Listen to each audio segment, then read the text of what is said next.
everybody, and welcome to Cologne, Germany, and welcome to the Cologne Cathedral. Believe it or not, the construction here on this cathedral began in 1248, but it never got finished for a very strange reason, and that was the man who was building it ran out of materials. He couldn't source the materials needed to finish it, so he supposedly made a pact with the devil himself. And the devil said that if this cathedral is ever to be finished, it will bring Armageddon to the world. Long story short, of course, but it's absolutely beautiful, actually hauntingly beautiful from the outside. And today we're going to be exploring Cologne together, some of the more interesting areas of this city. Hello.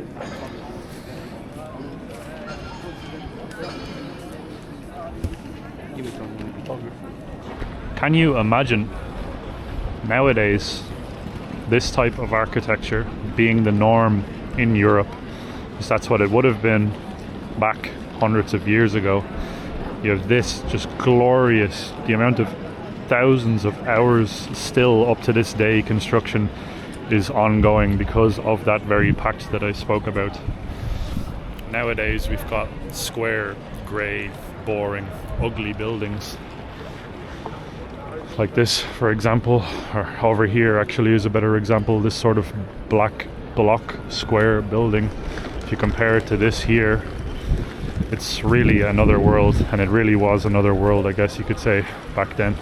Now, believe it or not, the city of Cologne was actually founded in 50 AD by the Romans. There have been some Germanic tribes here even before Christ, but Cologne nowadays is very, very different, of course. And the city kind of took a downwards spiral ever since 2015 with a very, very big incident that happened here around New Year's, where a total of 1,200 women were actually sexually assaulted right here where I'm standing right now. And those crimes were committed by about 1,000 to 2,000 men that were gathering here for the New Year's celebration, for the fireworks. And the only response that the Cologne mayor gave at the time was that the women should have kept an arm-length distance to said men. Now imagine thousands and thousands of people standing here celebrating New Year's in front of the Cologne Dome. Of course, you cannot keep an arm-length distance whatsoever. And we just had a look as well on the inside of the Cologne Cathedral, and I have to tell you, if you are going to come here to Cologne, this is a must visit. It's totally free to check out on the inside, and it is jaw-droppingly stunning. The architecture, the structure, like I said, the thousands of hours that went into building this place. You have to see it. You have to see it for yourself. If you are going to come here, and if I had to say one place to go and check out, it would be the inside of that cathedral. So the main areas of Cologne that are a little rough around the edges, let's say it like that, kind of like problematic areas, I want to say, are Chorweiler, Muheim and Köln-Kalk. Now, I am actually from this county. I'm from the county of North Rhine-Westphalia. I've been to Cologne many times, but I've never seen any of these places, so it will also be the first time for me. And we just arrived in Muheim at the station, and let's go and have a look around here. One thing that all of these problematic areas have in common is probably the alphabet mafia. And here you see another example of it.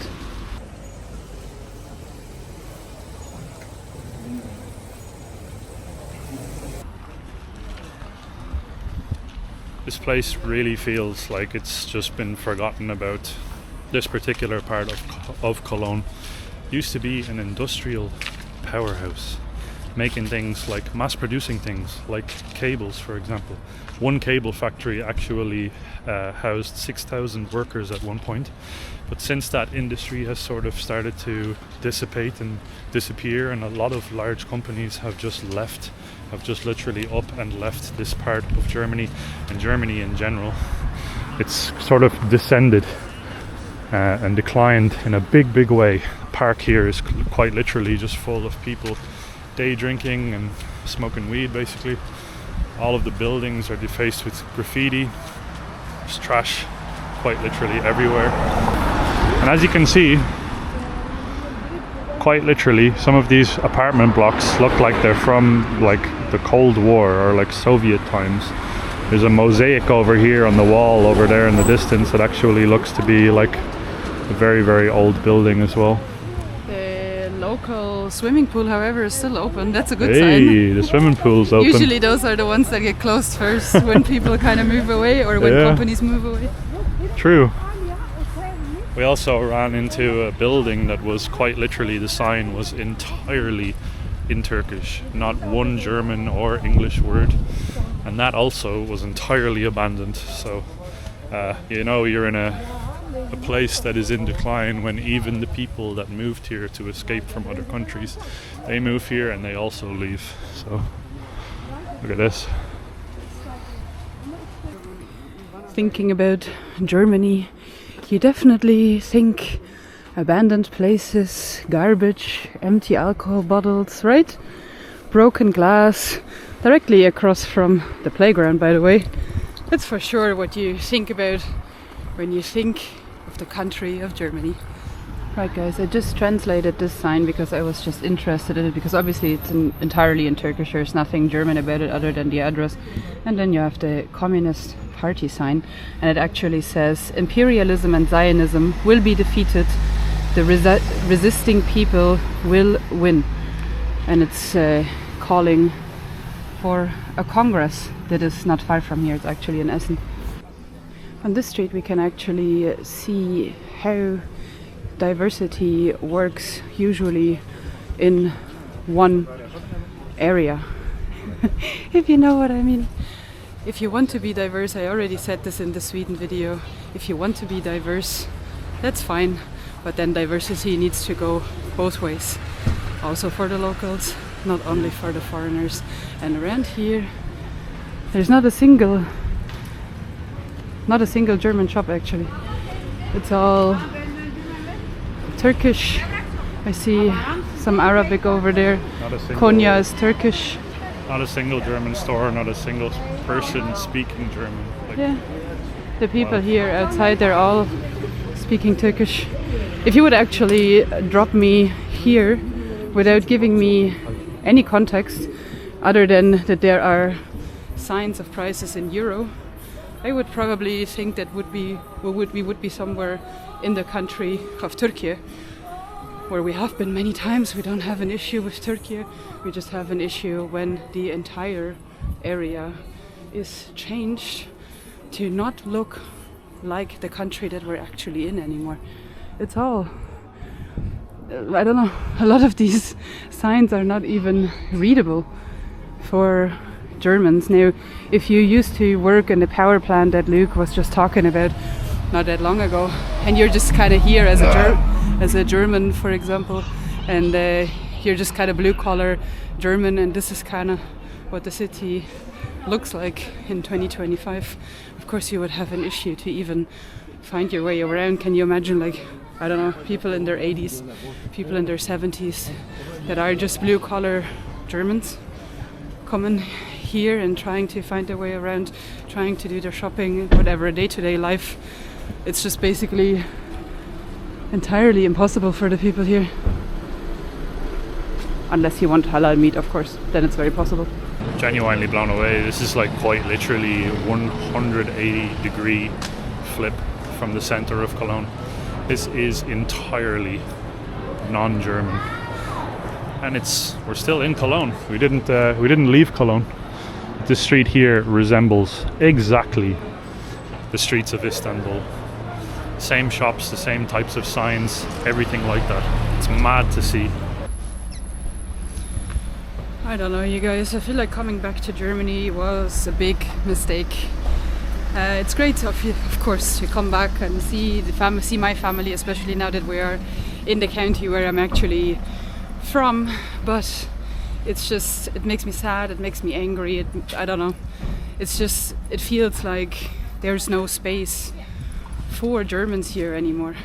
I mean, just turn it around. Can you imagine me going to another country, occupying entire areas, Of course, step by step, this is a very, very slow transition, but still occupying entire areas and making it all German and asking for the entire quarter to be German. So tomorrow I'm gonna go to Ankara, for example, and an entire area from that point onwards will be nothing but Germans. Only German language will be spoken. You will not hear any Turkish. It will only be Christianity. It won't be Islam. It will all of these things.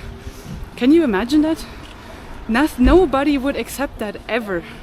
Yet now we are here and it's just accepted because everybody is scared to open their mouth. That's exactly why we are doing these videos. It's just all of the left-leaning people as well in Germany now, they are for all of this to happen. I don't know, I can't even I'm sorry, I can't put it into words because I'm just angry. I'm angry, I'm sad. I don't even know what to say anymore. I think it's a lost cause here in Germany.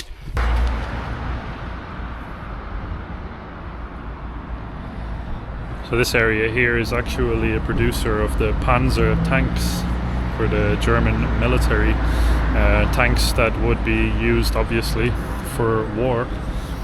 So as of late October 2025 they're actually hiring here in this area to produce defense systems, tanks and so on. Rheinmetall is a very old company in Germany. They have been around forever, probably longer than we would like, but they are now hiring here in the area to expand defense system production here basically. So it will be a large employer, I assume, which this area really needs because it's a kind of lower area, I suppose, with very little employers.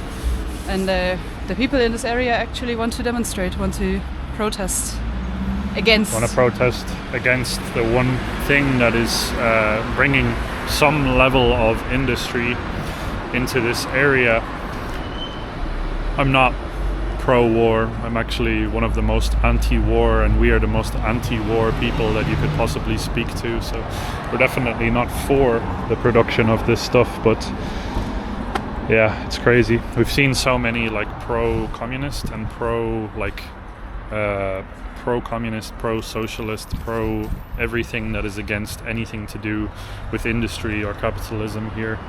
Those are the main sort of things, and that is a very common thing in these types of areas where you see such a vast decline. And communism and socialism is also a thing that's very popular with, I guess you could say, lesser educated areas as well. This is proper rough, like it's one of the rougher areas that I've ever actually been to, and I come from a pretty terrible area in Ireland myself. That's the first. It's actually a communist women initiative. I've never seen that before. My sisters are protecting me because the state doesn't protect me. Germany, with its massive social net, apparently doesn't care for the people of Germany, and it doesn't protect the people of Germany. Look at this building, big, beautiful, yellow, gorgeous old building, completely destroyed with crappy graffiti. This whole area, it's very just completely just piles of garbage. It feels completely forgotten about. It almost feels like a ghost town, apart from that one street that we walked down that was just entirely bustling with Kurdish and Turkish kebab stores and Turkish jewelers. It's a very, very interesting place. A place and a side of Cologne where I guess very, very few visitors will ever visit. And the old industrial areas here, like this one here, for example, probably used to be some sort of an employer and an industrial area. Yeah. It's now used as a parking space for new cars. Nobody's working here. Why not? Crazy. So many buildings as well that have been completely abandoned. The windows just smashed in and the building just left to rot.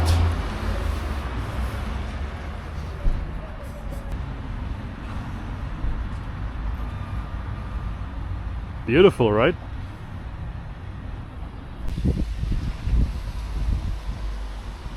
Dissidents from all over the world, we love you.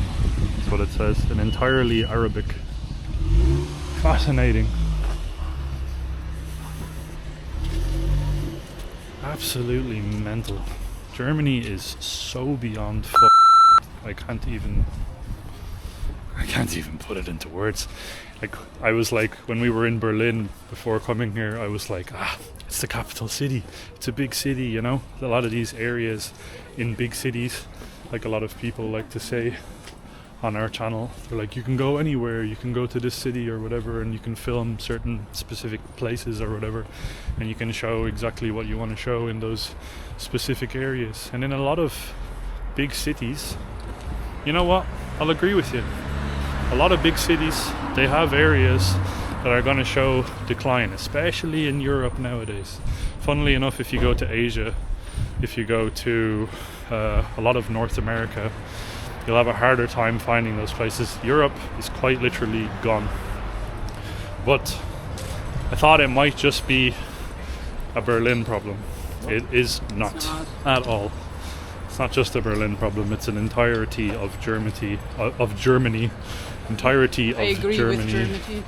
Yeah. It's crazy. Like, quite literally crazy when you go to a country like Germany and you quite literally don't feel like you're in that country at all. Like 0%. Nothing about this feels German.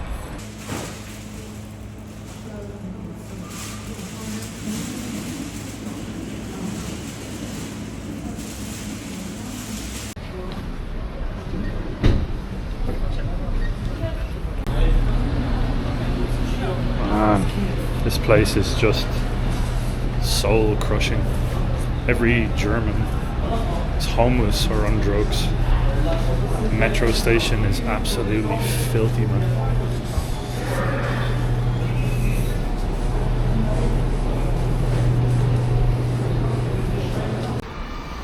Tons of police cars, fire brigades, ambulances, all swarming around the big building just over here. No idea. Possibly a fire. I don't know, you guys. We made it to Köln Kalk area, which seems to be a little more balanced. Like, you do have some sort of German spaces, some German pubs, somewhat in between, some German bakeries, but the people here seem to be looking a lot rougher. If you look into the faces of people, everybody just looks really sad and angry and depressed, and I don't know, I haven't heard a person laugh this entire day. We've been walking around Cologne for a good few hours now. I feel like happiness has basically left the city of Cologne, and even though, especially here in this area, usually people from Cologne are known to be happy people, culture Jeck. That's like what the people are calling themselves here. It's like, usually, I don't know, when I think of Cologne, I'm not particularly fond of Cologne, I do have to say that. I do think of happy, excited, warm-hearted type of people, sort of like the opposite of the area where I'm from. But I don't know, people just seem really upset and kind of like they gave up here. Nobody seems to be having a good time, really. Every German that we see is just collecting bottles. Yeah. Like, it's the middle of the week. People are just collecting bottles. The streets are filled with people. Nobody's working. It's a weird situation. Trash everywhere. Permanently smells like piss. It's hot. It's awful.